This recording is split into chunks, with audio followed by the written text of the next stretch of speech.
você já ouviu falar sobre mediação de conflitos? Sabe qual que é a importância dessa prática? O Instituto e Câmara de Mediação Aplicada atua de forma gratuita para ajudar quem precisa de uma resolução de um conflito. O serviço ele é ofertado por meio do projeto Mediação. E para nos explicar melhor como que funciona esse trabalho e até como solicitar, né, essa prática, eu converso agora com a advogada Érica Martins, que é mediadora lá no IMA. Érica, seja muito bem-vinda ao Manhã da Piedade. Obrigada, Vanessa. Bom dia. Bom dia, ainda mais para falar de um assunto tão importante, né, Érica? Me fala, então, vamos começar explicando para o pessoal, né, o que é a mediação de conflitos? Então, a mediação é um procedimento de resolução de conflitos extrajudicial.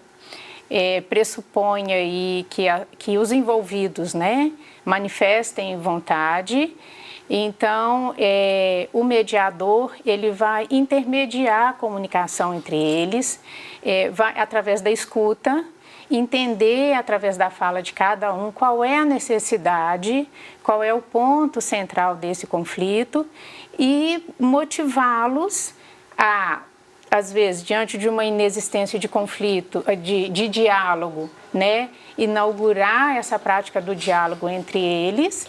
E quando o conflito já está muito acirrado, as pessoas já não conseguem mais dialogar, né, ouvir, e o diálogo passa pela escuta do outro, né, o mediador também faz esse convite através de técnicas para que as pessoas voltem e retomem esse ponto central do diálogo. E através desse diálogo, eles vão compreendendo ali a necessidade de cada um, o que motiva o conflito, e o objetivo é que, sempre que possível, eles mesmos, com autonomia, né, de vontades, analisem as questões e consigam encontrar uma solução em conjunto.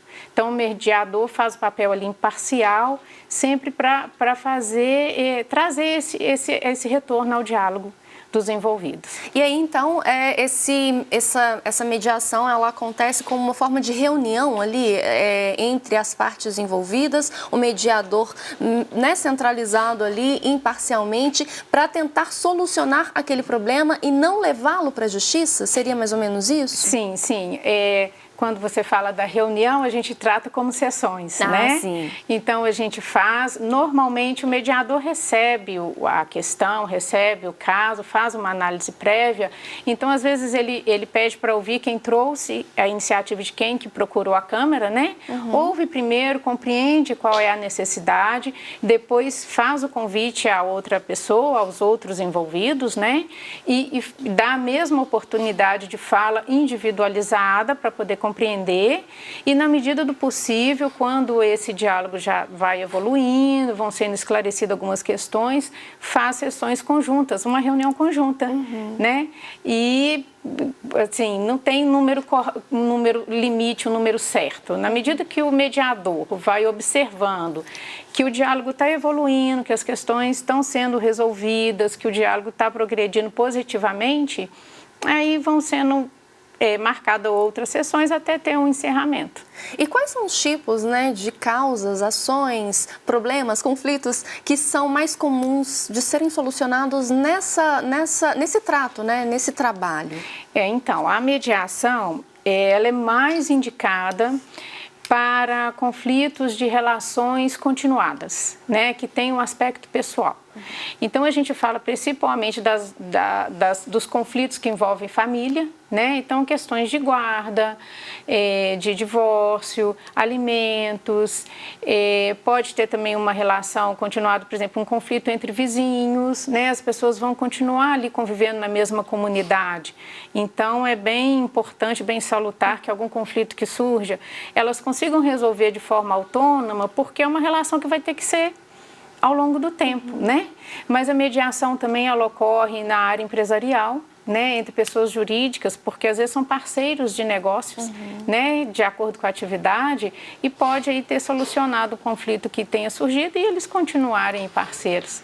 comercialmente também por um longo tempo. Então, a mediação é mais indicada quando tem essa perpetuidade da relação, quando é interessante manter esse relacionamento. E me fala um pouquinho, Érica, do IMA, né, e da mediação. Achei incrível esse nome, porque realmente é mediar ali uma ação entre partes, né? Sim, esse projeto é muito bacana, é um projeto que o IMA tem com muito carinho, porque ele abrange um aspecto social muito importante, né?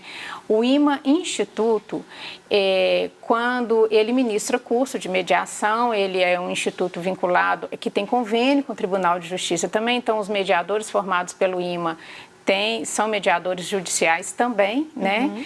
E a parte prática do curso é feita através de casos reais, que as pessoas trazem e tem a supervisão do mediador formado, do professor, e os envolvidos são atendidos ali em observação ou comediação de quem está em formação, né?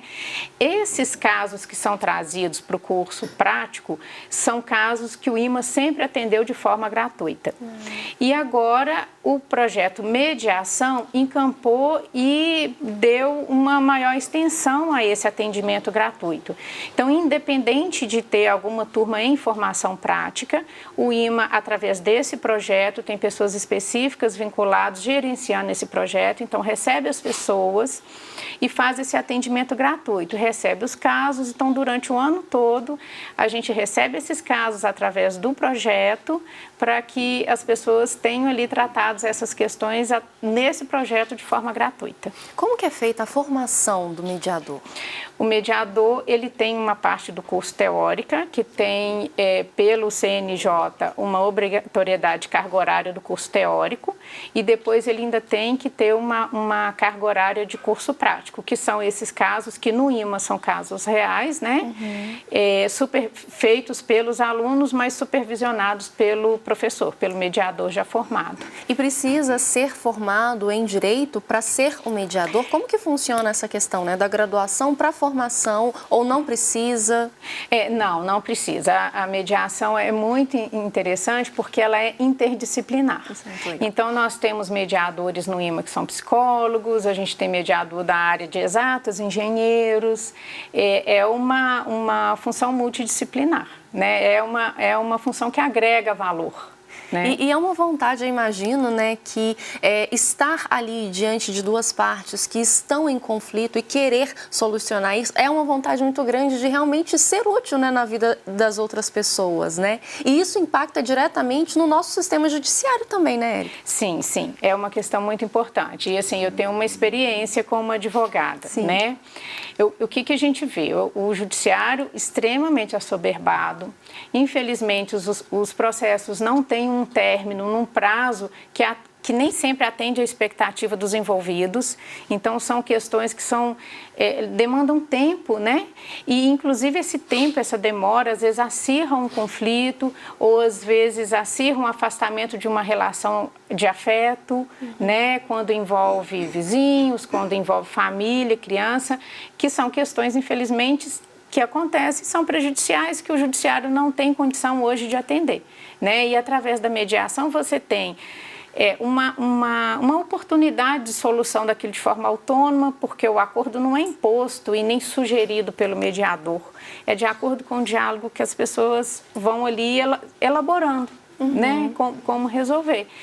E uma coisa importante, Vanessa, dizer é que esses acordos feitos através da mediação, eles podem ser levados à homologação judicial. Ah, que legal! Então, você tem aí uma decisão judicial que referenda aquele acordo e isso gera uma segurança quando os envolvidos querem, né? E era justamente isso que eu ia te perguntar, né? Depois de feita a mediação, solucionado o problema que foi levado ali à sessão, como que é o pós, né? Se realmente vai para a justiça, mas aí como já teve esse acordo pré-estabelecido, se já passa etapas, como que é o pós? Sim, sim, passa etapas, o IMA tem um convênio com o Tribunal de Justiça, então esses acordos elaborados dentro da Câmara de Mediação, eles são encaminhados diretos para o Sejusc do Tribunal de Justiça. É claro que passa pela análise do juiz, mas atendendo aos requisitos, e a gente tem todo um cuidado com isso, o acordo é homologado. Então você aí pula a etapa de toda uma demanda judicial quando consegue fazer esse acordo. E evita dor de cabeça, Sim, né? muito, Evita muito. muita dor de cabeça. E assim, quem que pode, né, solicitar esse serviço? Quem pode, né, pedir a solicitação desse serviço? Sim, qualquer pessoa pode procurar o IMA, solicitar que seja atendido por esse projeto Mediação. A gente tem, a princípio, um critério da concessão dessa gratuidade. São as pessoas com renda individual até 3 salários mínimos ou renda familiar até 4 salários mínimos. Então, é só entrar em contato com o IMA, as pessoas encarregadas do gerenciamento desse projeto fazem uma análise, conversam, vê se encaixam e fazem as proposições que têm que ser feitas. Perfeito. Vou pedir, então, para deixar as redes sociais aqui, ó, IMA Instituto, @IMA Instituto, e aí pode também chamar no direct do Instagram, o pessoal responde? Sim, sim, sim. Ah, perfeito, Érica. Muito, muito obrigada pela sua presença, por trazer esse projeto tão bacana e que realmente ajuda muito, né? Facilita e desburocratiza, palavrinha difícil, mas consegui falar, desburocratiza esse processo que realmente pode trazer muita dor de cabeça, mas com a mediação pode ser solucionado através do diálogo. Sim, né? eu que agradeço, Vanessa, a oportunidade.